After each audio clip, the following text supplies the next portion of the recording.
Halo guys, kembali lagi bersama gue Syafudin dan di video kali ini gue akan membahas tentang sejarah demokrasi di Indonesia.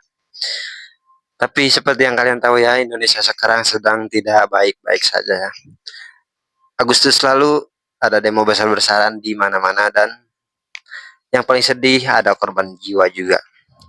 Turut berduka cita ya atas meninggalnya korban dan kita sebagai rakyat hanya bisa berdoa mudah-mudahan pemerintah mendengarkan apa yang rakyatnya sampaikan. Karena tujuan rakyat adalah ingin perubahan. Dan saat ini kita sebagai rakyat hanya bisa tertib dan juga bijak dan harus punya keinginan untuk mensejahterakan Indonesia. Tetapi mudah-mudahan bukan cuma rakyat atau sipilnya aja yang memajukan bangsa ini atau mensejahterakan bangsa ini, tetapi aparatur pemerintahannya juga harus, itu wajib karena mereka sangat berdampak sekali bagi negara ini.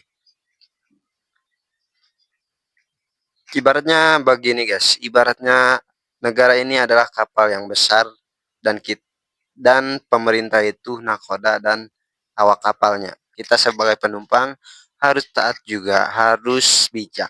Kenapa harus bijak? Karena kita juga harus tahu kemana arah kapal ini akan dibawa. Jangan sampai kita terlalu menikmati perjalanan sampai lupa kalau kita sedang dibawa ke tempat yang merugikan kita. Oke, kita lanjut ke inti konten kita kali ini ya, yaitu membahas sejarah demokrasi di Indonesia. Disclaimer, konten ini menggabungkan fakta dengan dramatisasi untuk tujuan edukasi. Di sini juga gue bakal membawakan dengan gaya storytelling gue. Dan gue juga bakal menambahkan tokoh fiksi. Bayangkan sebuah negeri muda Indonesia tahun 1955, baru 10 tahun merdeka, masih penuh luka perang dan dikepung perbedaan ideologi. Tapi di tengah semua itu rakyat berbondong-bondong datang ke TPS. Tidak dengan uang, tidak dengan paksaan, hanya dengan harapan bahwa suara mereka bisa mengubah masa depan negara. Suasana Indonesia kala itu bagaikan kuali yang mendidih. Ada PNI yang membawa semangat nasionalis, ada Masyuni yang didukung oleh kelompok Islam modernis, NU yang mewakili tradisi Islam, dan juga PKI datang dengan sebuah ideologi kiri. Ada lebih dari 170 partai dan organisasi politik ikut serta. Bayangkan rakyat desa yang belum lama belajar baca tulis tiba-tiba harus memilih dan menentukan siapa yang akan menentukan arah bangsa. Oke, kita masuk lewat sudut pandang Hasan, seorang petani di Jawa Tengah.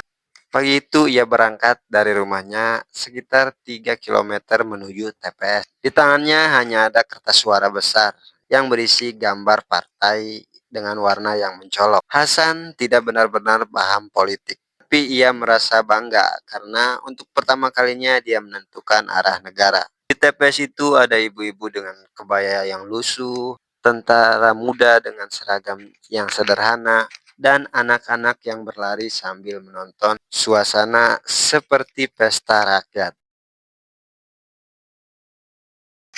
Ketika suara dihitung, dunia tercengang. PNI keluar sebagai pemenang, dan yang mengejutkan PKI berada di posisi 4 dengan suara besar. Indonesia dianggap punya pemilu paling demokratis di Asia. Negara Barat dan Timur sama-sama terkejut.